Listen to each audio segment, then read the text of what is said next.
अस्सलाम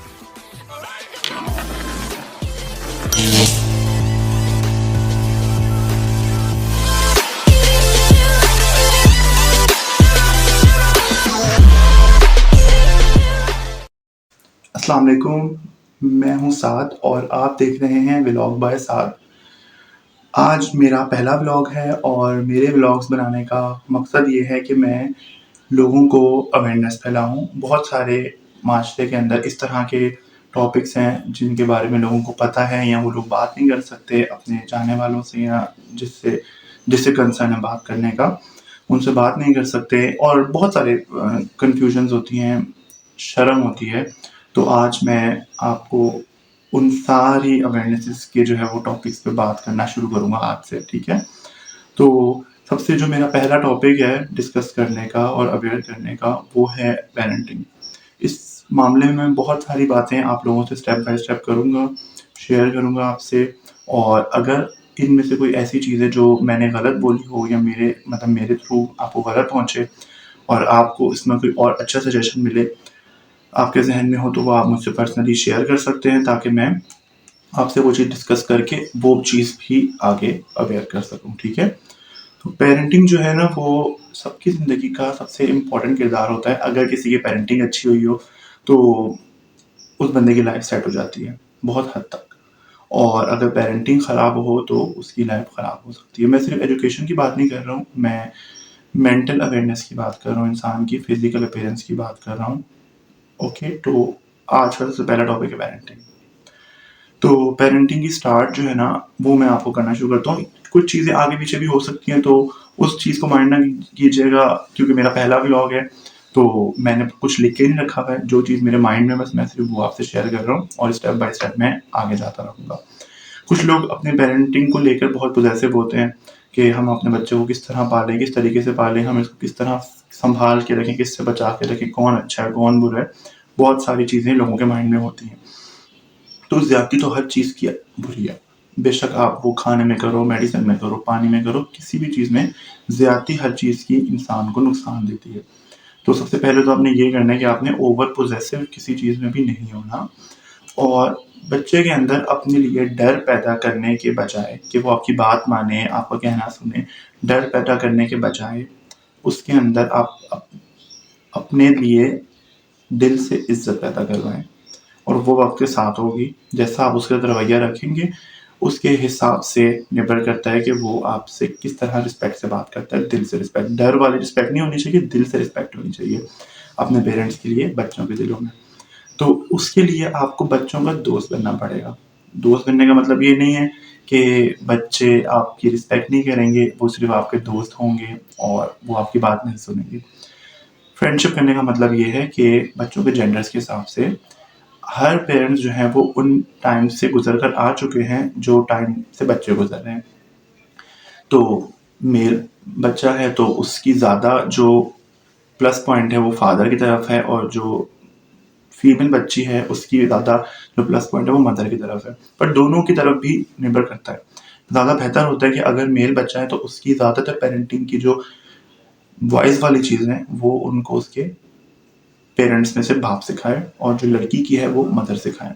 पर अवेयरनेस दोनों पेरेंट्स को भी पहले होनी चाहिए कि किस तरीके से सिखाना है। कुछ लोगों का अंदाज़ इतना ख़राब होता है कि बात उनकी ठीक होती है पर उनको आगे एक्सप्रेस करना सही तरह नहीं आ रहा होता, जिस वजह से वो चीज़ गलत वे में चली जाती है।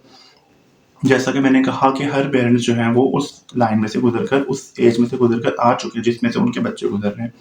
तो पेरेंट्स को किसी भी चीज़ की शर्म या झिझक नहीं होनी चाहिए अपने बच्चों से किसी भी तरह की कोई बात करने से। बच्चों को इतना कॉन्फिडेंस पेरेंट्स ने देना है कि वो कोई भी बात हो, किसी भी तरह की बात हो, वो बच्चे कॉन्फिडेंटली बिना डरे, बिना सोचे अपने पेरेंट्स से शेयर कर सकें, उनको बता सकें। उनको ये डर ना हो कि अगर हमने ये चीज़ शेयर कर दी तो आगे से रिएक्शन क्या होगा और हमें ये चीज़ करनी चाहिए कि नहीं करनी चाहिए। आप उनको इतना कॉन्फिडेंस दें कि वो हर चीज़ बिना डरे, बिना सोचे किसी चीज़ को कि आगे से रिएक्शन क्या होगा पेरेंट्स का, वो आपको ईज़िली हर चीज़ बता सकें।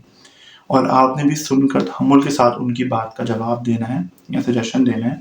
आपने ना उन पे कोई चीज़ अपनी थोपनी है क्योंकि आपको पता है कि टीनेजर्स किस तरह के होते हैं। हर बंदा उस एज से गुज़र कर आ चुका है कि जो चीज़ आप बच्चों को ज़बरदस्ती बोलेंगे, उन पे थोपेंगे, वो चीज़ वो कभी भी नहीं सुनेंगे। वक़्ती तौर पर सुन लेंगे, बट वो चीज़ वो ट्राई ज़रूर करेंगे। उससे बेहतर होता है कि आप हर स्टेज आप हर पेरेंट्स जो बड़े हुए हैं, उनको पता है कि बच्चों की स्टेजेस कौन-कौन सी होती हैं, उनके साथ क्या-क्या मामलात होते हैं, उनको किस-किस चीज़ से मसले-मसाइल होते हैं, किस चीज़ में उनको कन्फ्यूज़न होती है।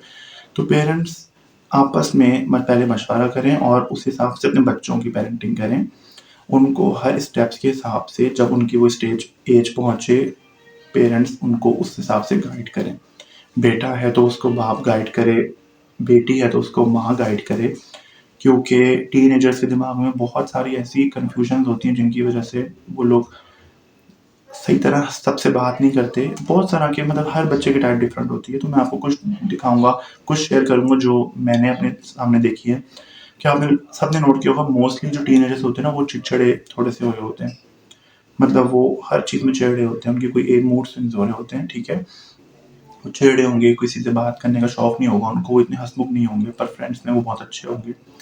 इस तरह के भी होते हैं, कुछ होते हैं बहुत सुकून, चुपचाप रहते हैं, वो किसी से बात नहीं करते, तो उन सब चीज़ों के पीछे रीज़न्स होते हैं।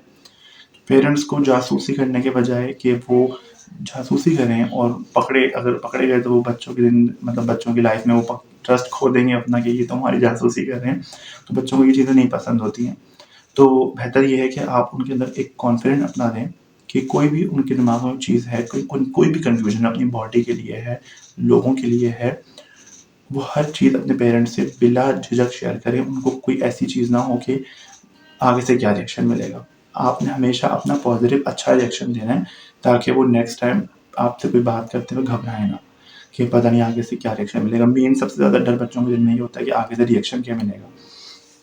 तो आपने जैसे बेटा है, आपने उसको उसकी एज के हिसाब से बाप का काम बनता है कि वो उस बच्चे को सेपरेट लेके जाके लोगों से उसको का हर चीज़ की इन्फॉर्मेशन दे दे।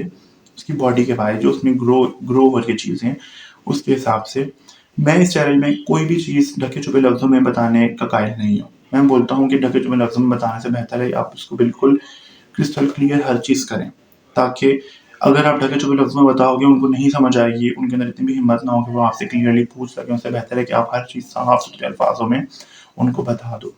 क्योंकि अगर आप नहीं बताओगे, पता तो उनको फिर भी लग जाना है। आप अपने पेरेंटिंग के उसमें आकर शाइनेस फ़ील करो या शर्म फ़ील करो कि हम उससे इस तरह की बात कैसे कर सकते हैं, और वो चीज़ उसको पता तो लग जाना है। उसने भी बड़ा होना है, उसने भी हर चीज़ देखनी है, उसको हर चीज़ का पता लग जाना है। पर वो आपसे पता नहीं लगेगा, तो फिर वो आपके अंदर इतना कॉन्फिडेंस उसके लिए नहीं होगा कि वो आपसे कोई भी चीज़ शेयर कर सके। आप उसको कॉन्फिडेंस दो, तभी वो आपसे हर चीज़ शेयर कर सकेगा। आप उसको उसकी एज के हिसाब से, उसकी कन्फ्यूजन में आने से पहले ही हर चीज़ उसको बता दो। अगर आप इस तरह की चीज़ें हर चीज़ उससे शेयर करोगे, वो पढ़ाई में अच्छा होगा, उसका माइंड इधर-उधर चीज़ों में नहीं लगेगा, कन्फ्यूजन्स में। उसकी माइंड में जो कन्फ्यूजन होगी, आपने उसको पहले से क्लियर कर दी होगी, उसका उस चीज़ में टाइम वेस्ट नहीं होगा, और वो अपनी पढ़ाई पे जिस भी चीज़ में हो, वो उस चीज़ में ज़्यादा ध्यान देगा। दूसरी बात ये, करियर चुनने के लिए बच्चों को पेरेंट्स बहुत ज़ोर डालते हैं कि ये चीज़ करो, वो चीज़ करो। अगर बच्चों की कोई पसंद की चीज़ है, तो अगर वो पेरेंट्स को नहीं पसंद, तो उस चीज़ में बहुत सख्त एक्शन लेते हैं कि नहीं, ये चीज़ तो आपने बिल्कुल भी नहीं करनी, ये चीज़ बहुत गलत है। कुछ लोग होते हैं, सबकी नेचर है, कुछ लोग होते हैं जो ढल जाते हैं। कोई चीज़ उनको बोलो, कोई चीज़ में ढालो, वो ढल जाते हैं। कुछ लोग होते हैं, वो टूट जाते हैं। अगर उसका कोई ऐसा प्रोफ़ेशन है जो बिल्कुल ही नाक़ाबिल बर्दाश्त है, तो आप उसको तरीके से उस चीज़ के इफ़ेक्ट्स और side effects, good effects, bad effects share करें, और उस पे फ़ैसला छोड़ दें कि वो इस चीज़ को कैसे लेके चलेगा। और होप्स हो कि वो, अगर आपने उसको सही तरह गाइड किया होगा, तो वो उस चीज़ पे से सोच समझ के चला जाएगा। अगर आप उस चीज़ पे ये हावी होकर उसको सख्ती से कोई चीज़ ऐसी मना करोगे, तो वो चीज़ गलत होगी। फिर वो रिएक्शंस बहुत गलत होंगे, आपकी सोच से भी ज़्यादा गलत होंगे। क्योंकि करना हर इंसान ने वही है जो उसका दिल चाहता है। वो ज़बरदस्ती ज़ोर-ज़पट में आके वो चीज़ छोड़ देगा, बट वो एट द एंड जाके वो चीज़ करेगा।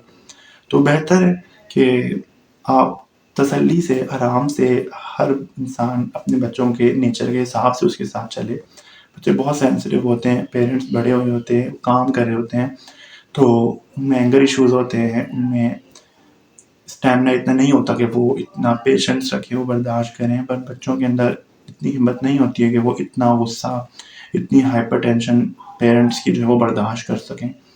तो बच्चों के सामने अपने पार्टनर से लड़ना बिल्कुल बैड हैबिट है। बच्चे अगर दूसरा कमज़ोर है, आप अपने पार्टनर पे हाइपर हो रहे हैं, तो बच्चे आपसे आहिस्ता-आहिस्ता दूर होना शुरू हो जाएँगे और वो कमज़ोर के पास जाएँगे। तो एक तो पेरेंट अपना रोल बनाएँ कि पार्टनर्स एक-दूसरे से कोई भी मसला हो वो सेपरेटली शेयर करें। एक-दूसरे के बच्चों के सामने एक-दूसरे को इंसल्ट ना करें और उनके सामने परफेक्शन शो करें। कोई भी चीज़ आपने अपने बच्चों से डिस्कस करनी हो, पहले आप वो खुद डिस्कस करके आपस में उस चीज़ को एक कर लें कि दोनों का मशवरा इसमें ऐड है। ऐसा नहीं हो कि सेपरेटली आप एक-दूसरे पे कोई भी एक पे हावी हो जाए और उस अपना फैसला थोपे। दोनों एक-दूसरे के साथ आपस में मशवरा करके म्यूचुअल अंडरस्टैंडिंग से उस चीज़ को सॉर्ट करें और फिर जाके पेरेंट्स बच्चों से बात करें। तो ये ज़्यादा अच्छा बेहतर तरीका होता है मेरी नज़र में कि बच्चे जो हैं वो उस चीज़ को सुनेंगे। या फिर पेरेंट्स आपस में मशवरा करें और बच्चे जिसकी बात ज़्यादा असर से सुनते हैं, मानते हैं, वो बंदा तरीके से उससे बात करें। जैसे बहुत बार ऐसा होता है कि बच्चे जो हैं वो मदर से ज़्यादा क्लोज़ होते हैं, फादर से इतने नहीं होते। जबकि फादर बच्चों का दुश्मन तो नहीं होता, बट ये है कि वो इतना क्लोज़ नहीं होते या वो खुद हो नहीं सक रहे होते फादर क्लोज़, तो इस तरह से उनमें से एक दूरी होती है और वो उनकी बात सुनना पसंद नहीं करते या उनकी बात पे अमल करना पसंद नहीं करते।